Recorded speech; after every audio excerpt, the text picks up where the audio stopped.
I should be uploading this video on or around Halloween, so happy Halloween everyone out there. During this time, I'm usually prepping for a family get-together, a party, or something like that, but I'm gonna forego that this year. I've just been so busy with my comic book, and yeah, it's been good.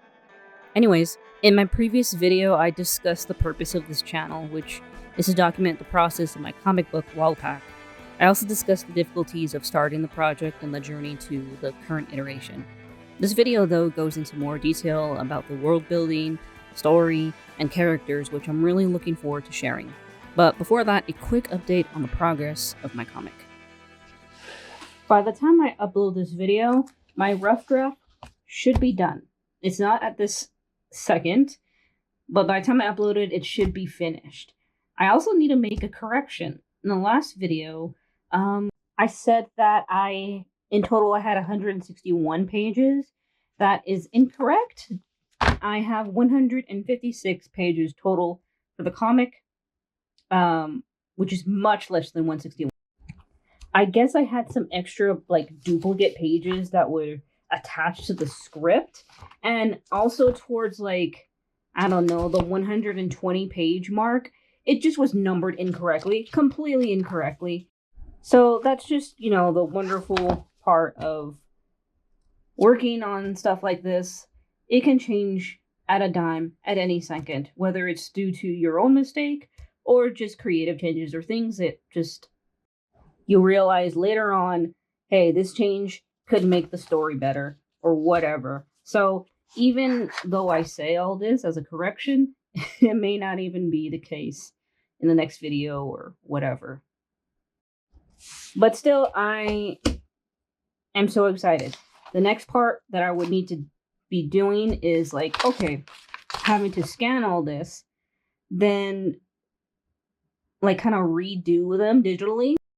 And then after that, actually ink it, color it, do all that shebang. But yeah, still a lot of work, but I'm almost just done drawing the whole thing, which is the first huge step in this whole process, besides actually writing the damn thing. So yeah, good stuff, good progress. I'll update you later when more happens. Thanks. The world of Wildpack is very different from our own. For starters, everyone is either a cat or a dog. Why? I just love them, and I think there are enough breeds of each to make each character unique. Now, did it cross my mind to include everyone from the animal kingdom? Yeah, of course. Films like Disney's 1973's Robin Hood includes various species that made the film fun, but I'm showing my bias here and want to focus on cats and dogs. Like the 2013 film Ernest and Celestine, they focus only on mice and bears. Could there be other sentient animals out there? Maybe. But the film decided to focus on bears and mice, and I want to do the same for my comic and focus on dogs and cats.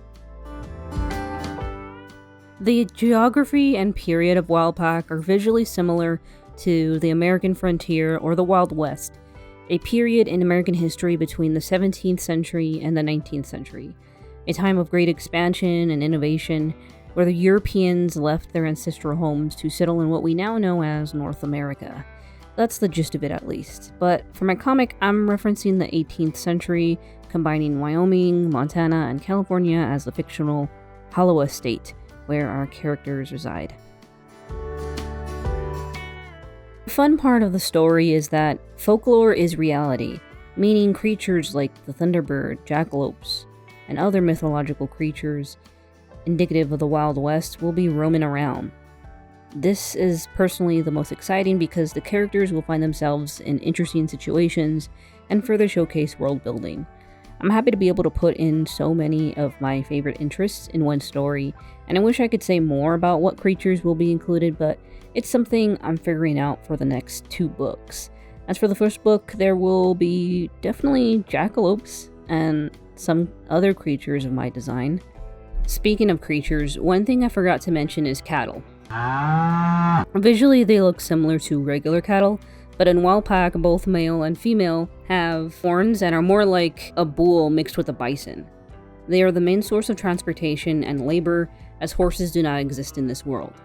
The city of Cattle Bluff, where Kit lives, is a hub for cattle trading, so these creatures are vital in the economy, which is why Kit's family owns a cattle shop where they sell saddles, spurs, shoes, feed, anything you could imagine for accessories. The shop has been in the family for a few generations, and with the expectation of Kit taking over when the time is right. Kit Laws is the main lead of the story. The best way to describe him is that he's a good soul. He loves his life with his mother and little sister and does his best to support them. Although there is some darkness within him from witnessing his father's murder, he still wants to be the bigger dog and not give in to darker impulses like revenge.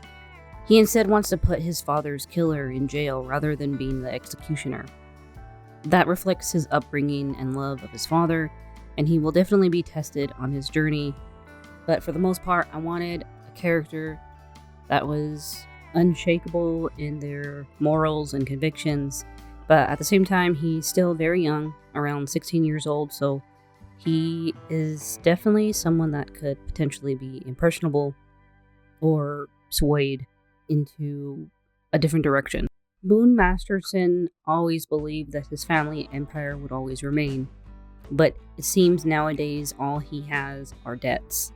It's his desire to maintain his privileged life that drives him to borrow money from very questionable people, and thus is thrown into a world he is not prepared for when failing to repay his debts.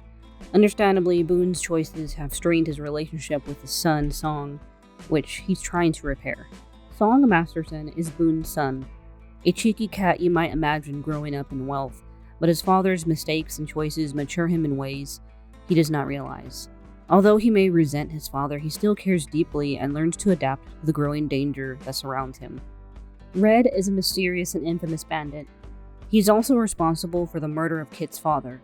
He's charismatic with many devoted followers, but also has many secrets he keeps from everyone. That's pretty much all I could say about Red because I don't want to spoil the reading experience for anyone. Now, the following characters are minor, but they are important to Kit and mentioned frequently throughout the story, so I thought it fair to mention them here. Hickory Laws is Kit's dearly departed father, who met his grisly fate by the hands of the outlaw Red. Although gone, his life has forever left an impression on everyone who has known him. He's not shown very often except in flashbacks or mentioned in conversation, but if you really want to know what he's like, he's basically like Kit. That's a testament to how much Kit admires his father, who is honorable, strong, and passionate. Nora Laws is Kit's mother. She's another supportive and positive role model in Kit's and his little sister's life. She's a gentle and determined female who rises to the occasion to take over her husband's business, all the while raising 2 kids. And then there's Emily Laws. A fun fact about her is that she's actually modeled after my real-life dog. But anyways, she's the youngest member of the family. She also works hard, having to work in the shop as well, and she never got to know her father because he passed away when she was a newborn, essentially. So she doesn't have the same emotional attachment as does her brother and mother. I mentioned in the last video the synopsis, but I'm going to mention it again really briefly. In Volume 1, Kit discovers a clue that leads to his father's murderer, and that sets him on a journey to find justice. That's going to be the first volume, and for the next 2 volumes, I do have a general theme and idea what's going to happen in each book and how it's ultimately going to end, but there's still so much to think about in between each book. But I know I'm getting ahead of myself. I'm just really excited to eventually share the new regions and the mythical creatures in those areas, but that is all in good time. There is still much work to be done in Volume 1. If you reach the end of this video, thank you for watching and listening to my blathering. I felt like such a nerd talking about my comic book, and I do enjoy it. I honestly don't get to talk about my comic with anybody because my brain always tells me that nobody cares. And to some degree, that may be true, but that doesn't mean I shouldn't talk about the things that matter to me, because this comic book does matter. So I'm especially appreciative if you listen to this video. For the next videos I'm gonna post on here, I'm debating. I have a conundrum. I'm either going to do some live streams where I'm, showing the process of the comic book, or I can do a couple of videos in between of just things that I am enjoying reading in terms of comic books. Either or. I know I definitely want to do them both. I just don't know in which order I want to do it in, because I'm at a part of the project where I just really need to buckle down and do some work. There are no updates. You guys are caught up, And rather than just have like weekly videos like vlog style, I think I'd rather do live streams, or like I said, do videos about like things that I'm reading. I think that can be really fun. But anyways, until that's figured out, thank you again for listening, for watching this video. And until next time, take care, and I'll see you in the next video. Thanks. Bye.